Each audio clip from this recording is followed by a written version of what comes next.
Oh, I forgot to. Hey, good morning, everybody. This is Paul Romero with the Swiss Globe Global Independent Business Owner Network Marketing Training. I'm sorry.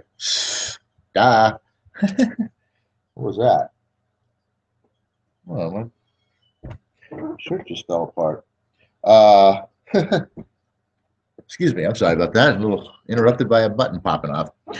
This is Paul Romero with the Sell a House Wholesale Real Estate Training, number 129 on this awesome Phoenix gonna be hot day, 2015 in June on the 17th, a Wednesday. Anyway, I'm backwards on that. But anyway, today we're gonna do a little talking about lead generation, because if you want to be a wholesaler, which if you're here watching this, that's obviously why you're here, is you want to be a wholesaler. You've seen a lot of our shows here. We spend a lot of time talking about mindset. Well, that's a very important reason why we talk about that, is because your ability to do far outweighs the how to do it. That's why we talk about mindset so much here, because it all comes down to you in the end, in the long run. Real estate, wholesaling, whatever it is, your job, how well you succeed in this world, all comes down to you. And it all comes down to what's in here and the way you think. Okay, so that's why we spend so much time on that. But today we're going to get into a little bit of some nuts and bolts. Everybody always wants to know about lead generation. How do I get leads? How do I get deals? What is this all about? And everyone feels that lead generation is, the key. I have to disagree slightly, because our system is not about really generating leads like that so much as it is, well, we do generate leads, but I'm going to say that we are building a human lead generation machine. I believe that the lead generation comes from you. But anyway, that's a little bit different. So lead generation, what are we talking about here? Lead generation. How do we get leads? Well, there's several different ways you can get leads. Obviously, you've probably heard them all. You can buy lists. You can put out bandit signs. You can get business cards, and you can network, and you can pass out your cards all around town and let people know that this is what you're doing. You can do mailers, postcards and letters.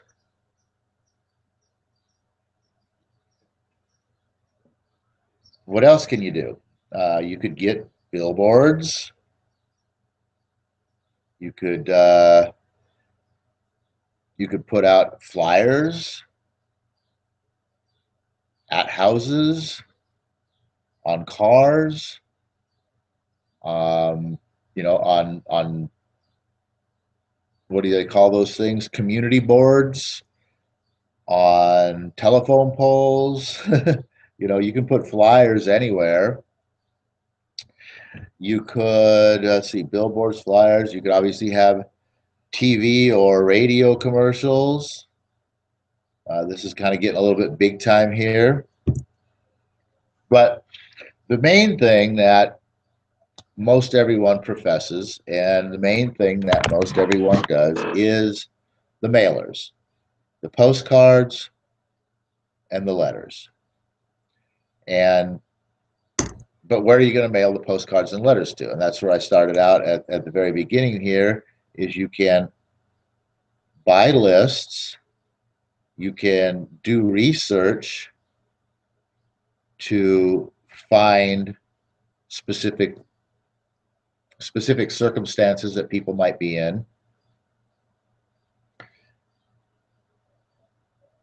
You can ask your title company to generate lists for you. They will oftentimes come up with, I know they're more than willing to hand out probate, not probate, but pre-foreclosure lists. So you can do that. Probate lists, I don't know that title companies can get those, or if they do those. I'm not really sure exactly what title companies do offer, other than, the pre-foreclosure lists. But that's one option to potentially be able to acquire some free lists. So you can go to mailing companies who do mailings for you. Yellow Letters is a good one.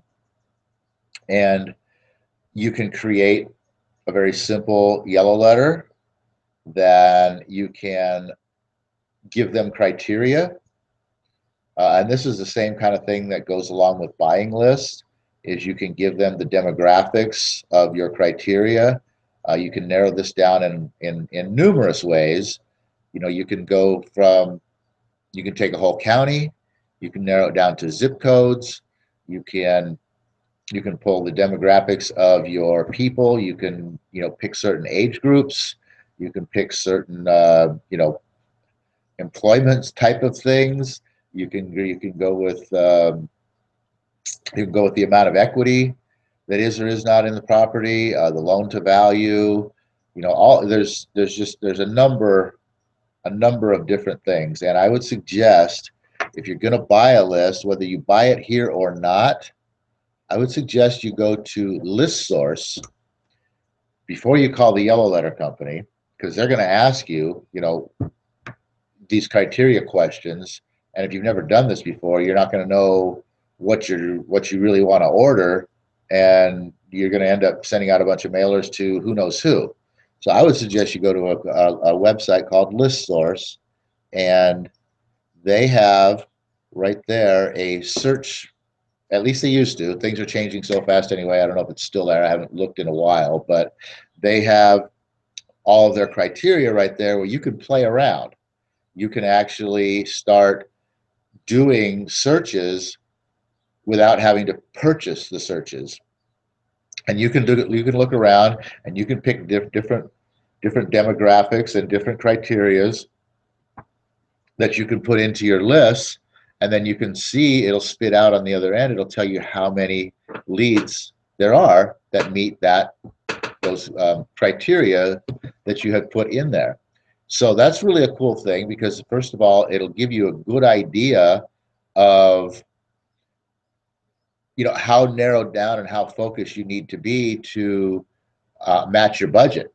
That's obviously a big thing. How much money can you spend on mailers, this week, next week, the week after, and the week after that, so that you got mailers going out all month long, unless you're just going to blast them all out at one time, which I would not suggest. If you're going to send 100 mailers, I would suggest, if you can do so, do 25 a week. If you're going to send out 1,000, I would suggest doing 250 a week. Break it down, spread it out, so you continuously got them going out every week, instead of just doing bulk dumps once a month. Because then when you do bulk dumps once a month, two things happen. One, potentially you might get flooded with so many calls you can't handle the volume, and two, it's you have to come up with that larger expense all at once. So that's just my suggestion. You can do it however you want, but I would, and plus two, then you have this big mailer going out. You got all this activity, and then you got nothing. What are you doing for the rest of the month? You know what I mean? So then you're thinking about, well, maybe I got to send out some more, and then you've just doubled or you've increased your budget. So if you figure out what your monthly budget is, break it down so that you've got mailers going out every week of the month, so that you keep a consistent activity going on. So go to ListSource and look around there. Like I said, play with the criterias. So like I said, it'll give you an idea of how focused you need to get on your search, your criteria search, to match your budget. So this way, when you call to the yellow letter company, then you're going to be telling them, okay, listen, I want to send out X amount a week. It's going to be X amount a month, and the criterias that I want are this, this, and this. This is going to match these weekly amounts. So that's, and you can, that way you can really set up a program that actually might work for you instead of wasting a lot of money. So that's a really cool thing. That's a nice tip right there, is go to list source and play around and focus on your criteria. Other things that you can that'll do for you actually is it kind of gives you an idea of your marketplace too. You can do some separate searches on each different zip code, and you can kind of see what sort of properties are available in these zip codes. If you went through and you did a 90 to 100% equity in all the different zip codes, you might see some serious variations. You might see that this particular zip code over here only has 2% of virtually free and clear properties, where this zip code over here has 12% of virtually free and clear properties. So that'll tell you right then and there, hey, maybe this area over here where there's more equity available might be a better place to focus. Then again, too, it might also tell you that maybe this area over here where there's very few free and clears could be a great place for pre-foreclosures. So there's a lot of different things you can gain out of just playing around with these numbers and creating these different lists. And then I think I'm not quite sure what they charge, but it's depending on how much you buy, of course. Obviously, the more you buy, the cheaper the price is going to be.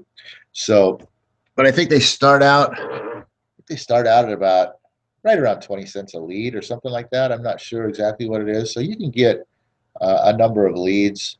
100 at 20 cents a lead. What would 100 leads be? I don't know. $5? No, more than $5, isn't it? Let's just do the calculation real quick and we'll find out that answer. 100 times 0.20. $20. $20 for 100 leads. Yeah, okay, yeah, that makes sense. I don't know why I couldn't figure that in my math, but I'm usually pretty good at math. I don't know why that one just boggled me there, but yeah, so $20 for 100 leads. So if you're going to send out, 100, you got a budget of $100 for the month, you can send out about what, 125 leads a week. That's not bad. That's not a bad deal at all. So with 125 leads a week going out, well, actually, my mistake. Would cost you more than that. Yeah, $100 a month. The gathering of the list is only a piece of it, because you know what? Mailing pieces are going to cost you about $1 a piece. So if you got a $100 a month budget, that means you can send 100 mailers this month. So you're going to send 25 a week. So you need to buy a list of 100. So you need to spend 100. So you need to go, okay, well, you know what? I can either send a few less, or I can buck up and spend another $20, buy my list of 100, and then send my 25 a week, and just extend my budget a little bit. That would be my suggestion. But as you can see, that part right there, $20 for 100 leads, $20 for 100 leads, and then $1 a piece to mail the leads. Your lead cost, the cost of your leads, is 20% of what you're going to be mailing out. So take that into consideration. So those are the, then the other thing you can do is postcards. Same thing. There's plenty of postcard companies that you can sign up. You can create postcards. A lot of times they'll do the creation for you at no cost, as long as you're mailing a certain amount. And they have obviously all the professional graphics and all that they can do and help you out and create something really nice.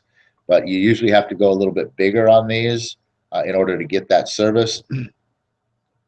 Generally, probably have to be sending out maybe 1,000 a month, and they usually run up to about half the cost of mailers. So at 1,000 a month, you're spending what, $500 for the month. So postcards and letters, those are the two big lead generations. And where do you get your lists? You can buy them, or you can do research for them. Where do you do research? Well, depending on what you're doing, but if you're interested in doing probates, you can get probate lists, I believe, but so you might end up having to actually go to the courthouse and do your own research and pull up the list yourself. It's you might be doing research for. You might be able to do research for pre-foreclosures. There's a system, a program. I don't know if this is nationwide or if it's just in the West Coast or the Southwest, or I haven't followed up with looking into these guys too deeply, but they are a good source for checking out and finding pre-foreclosures for yourself, and that's called Net Value Central, and they will obviously be a charge for that as well too. It's a charge. It's a pay for membership service. I think it costs you by how much you use it. So there's probably a base monthly thing, and then depending on how much use you get out of it, it increases depending on how much you use it. So that's a little source for your NOD list. What else might you be looking for? There's that people talk about divorces and absentee owners and all those things, and those are lists, like I say, that you can buy off of ListSource. Your yellow letter company can create those lists for you. They'll suggest a couple, two or three of their most popular lists that you can get through them. And then, like I said, the tricky part though with that, I remember the first time I did that, I didn't really have any idea um, about the criteria of creating a list. And I remember the first time I did that, I put it together and I answered all their questions. I thought I knew what I was doing. And when I went back and looked at what I had actually purchased, I'm like, yeah, that's really not going to be very productive, and it's not really going to get me what I want. And it didn't. I didn't get a deal out of it. I did get some phone calls. I will tell you, I probably got about I think I got about just a little over a 10% response rate. So, that's a pretty good number for mailers.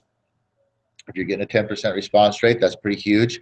I don't think you're getting that today. This was a number of years ago.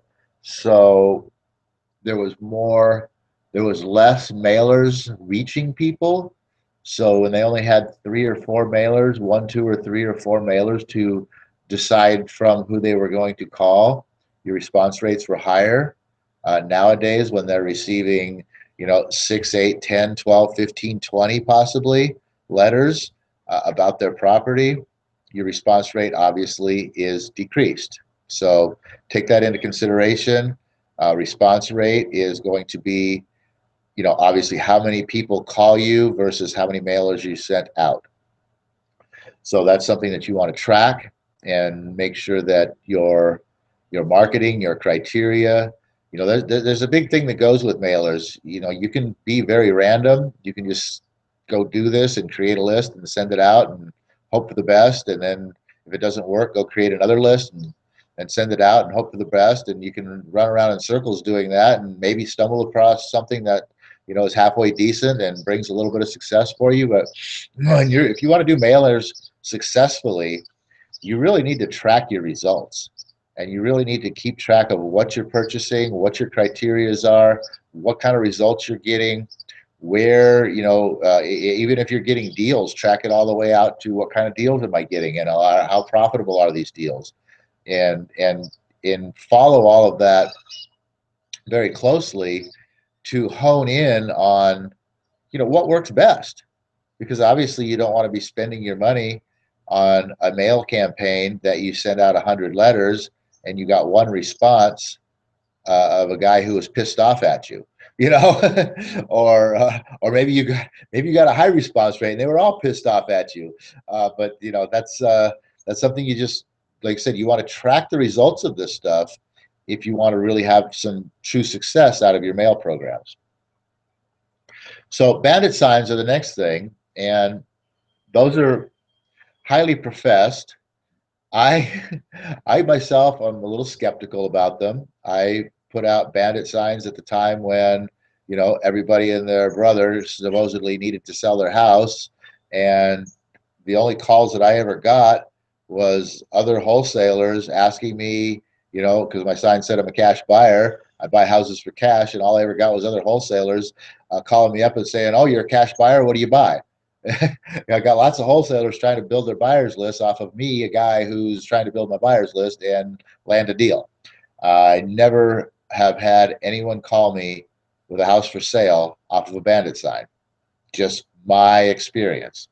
Now, I will say prior to my wholesaling career, when I was working with short sales or attempting to get started through working with short sales, I was putting out some bandit signs, not here in Phoenix, where I'm from in Lake Tahoe. So it's a different paradigm as far as the real estate world goes there, the ownership and everything else that goes around there. And I got a couple of calls off my bandit signs from people interested in, being saved from foreclosure.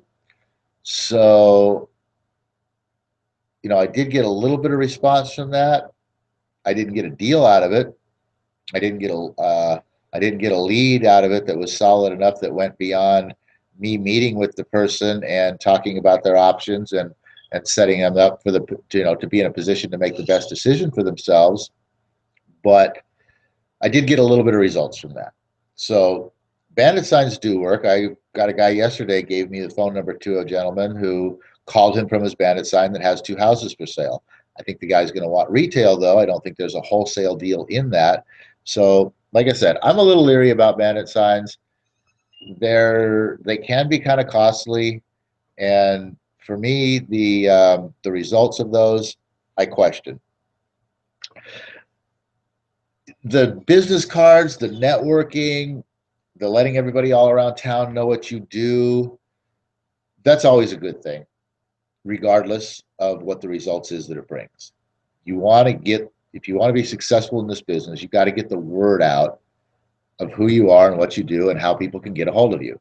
If they don't know who you are and they don't know what you do and they don't know how they can get a hold of you, it ain't going to happen. Then you're not going to get any deals from them. So the business cards, the networking at the RIA meetings, et cetera, and so on, and the announcing to the world, whether you're standing in line at the grocery store or waiting for your socks to dry at the laundromat, that you are buying houses for cash, and this is what you do, and here's my card and here's my number, to every Joe Schmo on the street. I don't care if they're holding a feed me sign. I am broke and have no money.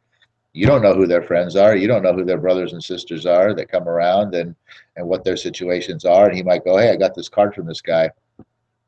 You just don't know. Hand those cards out to everybody.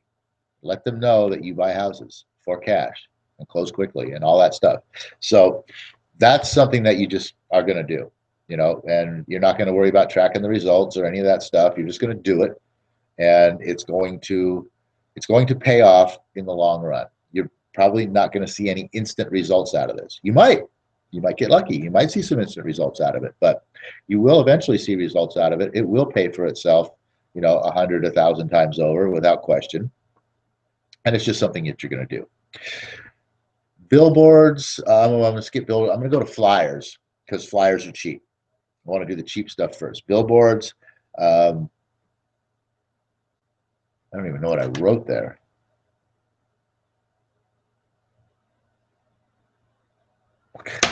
Be nice if I could read my own writing. But billboards, TV, radio, getting big advertisement on bus stops or on buses or on some sort of local transportation of any kind. Something that you can do that's cheap is stick the little magnets on your car. That's one thing you can do that's cheap. Or you want to go a little bit further, get it wrapped. Wraps aren't too expensive. But the flyers, like I said, obviously you can print out thousands of flyers for pretty darn cheap, and you can post them all over. And pay some kids to go out and give them a staple gun to go out in the neighborhood and post these things all over the telephone poles, or go where have some in your car wherever you go, wherever you see one of those community boards or whatnot. Put one up there, put a couple of your business cards. All that stuff's kind of relatively free and cheap. I mean, you could even do things like having your phone number and We Buy Houses put onto cheap pens and go around to businesses and say, here's a box of pens, use them, hand them out to your clients. I mean, There's all kinds of little tricky things you can do like that. Um, the refrigerator magnets, I mean, all kinds of stuff that's relatively inexpensive and cheap. If you want to find some of that stuff, J. Conrad Levinson, Guerrilla Marketing, I believe it's J. Conrad Levinson, Guerrilla Marketing Techniques.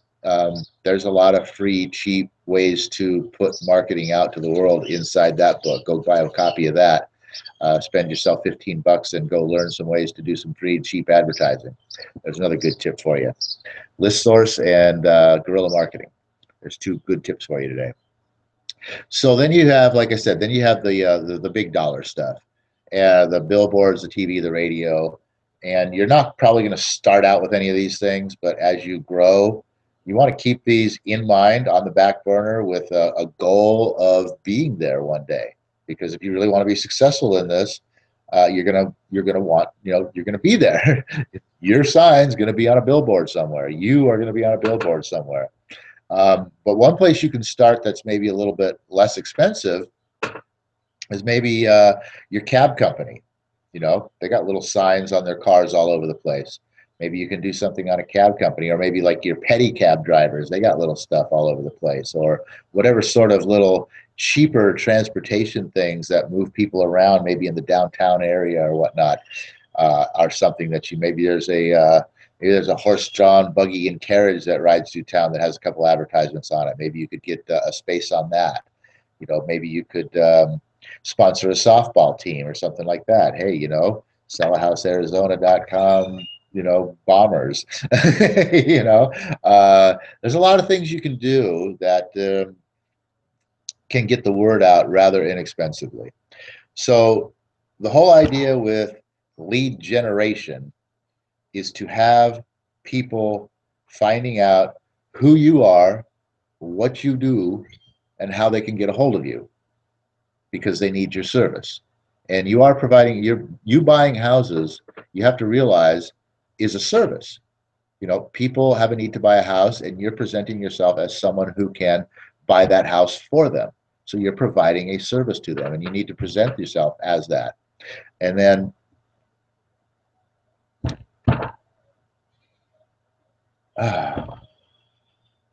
yeah, so anyway, I wanted just to tie this all back into the PropertyNoodlers@gmail.com, Sell a House Arizona, and our Property Noodler team here that we're building and growing. If you are interested in joining our human lead generation machine, which is what we're building here, then give us an email over here to the PropertyNoodlers@gmail, and we'll respond to you, and we can get you started on the team where our guys are right now.